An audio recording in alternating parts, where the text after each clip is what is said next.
nous trouvons à Almagny-en-Provence, sur le Colostre, pour la deuxième phase de restauration, après celle de Saint-Martin-de-Brome qui avait été réalisée en 2020-2021. On a des travaux beaucoup plus ambitieux sur environ 2,4 km de rivière et on rétablit en fait la continuité sur 3 seuils, alors qu'on était sur un seul seuil à Saint-Martin-de-Brome. Donc on est sur des travaux avec une ambition un peu plus importante, car le Colostre est en plus mauvais état.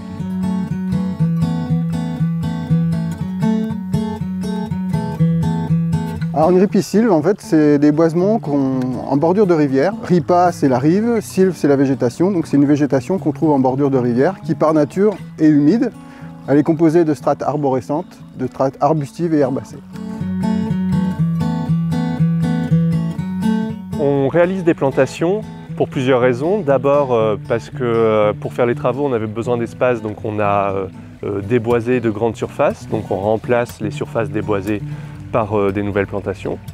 On plante aussi pour diversifier la ripisylve.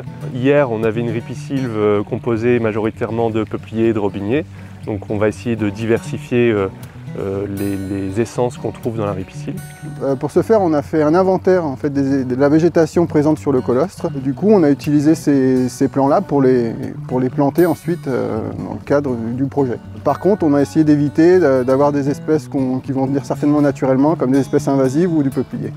Alors ici, en fait, on a planté 1500 plants forestiers et 1500 boutures. Donc sur les plants forestiers, on peut trouver au niveau de la strate arborescente du frêne, du sorbier, de l'érable. Pour la strate arbustive, c'est plus du cornouiller, du fusain, du noisetier qu'on peut trouver sur site. Et également, ce qu'on a fait, c'est qu'on a mis un mélange grainé pour la strate herbacée. Et puis on plante aussi en réfléchissant à long terme, parce qu'une ripisylve développée, ça permet d'abriter de la biodiversité, ça permet aussi d'améliorer la qualité de l'eau, en filtrant l'eau notamment. Donc c'est des grands services rendus par la nature.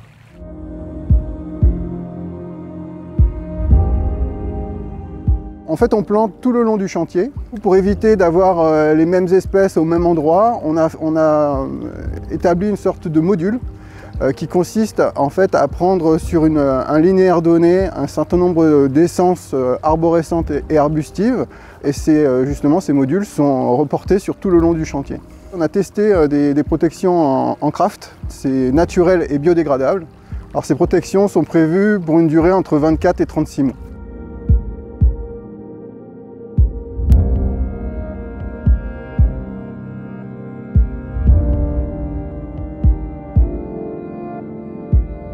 Alors une bouture de saule, il faut savoir que c'est en fait, un segment de branche qui a été coupé. Alors on parle de cépé de saule, ou plutôt un buisson de saule, donc qui a une longueur à peu près 80 cm, d'un diamètre compris entre 2 et 4 cm de diamètre. On plante à peu près 80% de la bouture dans le sol. Et ensuite, on recoupe en biseau pour éviter une pourriture de la bouture. On a souhaité que les boutures viennent du territoire et donc on a prélevé des boutures du Verdon, notamment sur le Bas-Verdon, sur la commune de Vinon-sur-Verdon. Alors ici, on a recours au génie végétal pour une raison assez simple, c'est qu'on se rapproche des parcelles agricoles.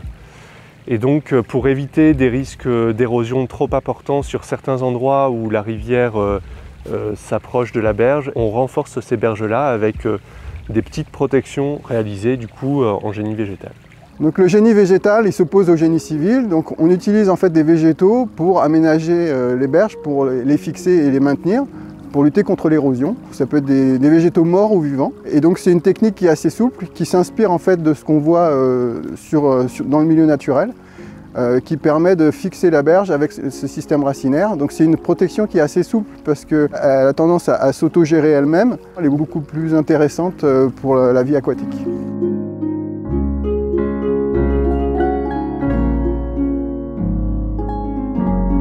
Au niveau de l'entretien, il est prévu plusieurs arrosages sur les plantations et également un suivi sur tout ce qui est robinier, peuplier, pour voir un peu comment ça va évoluer sur la colonisation de ces espèces un peu pionnières et invasives. On va laisser vivre la rivière, voir comment elle fonctionne et en fonction aussi des crues qu'il pourra y avoir, on verra comment on intervient ou pas, parce que il faut savoir que la rivière est capable de s'autogérer elle-même.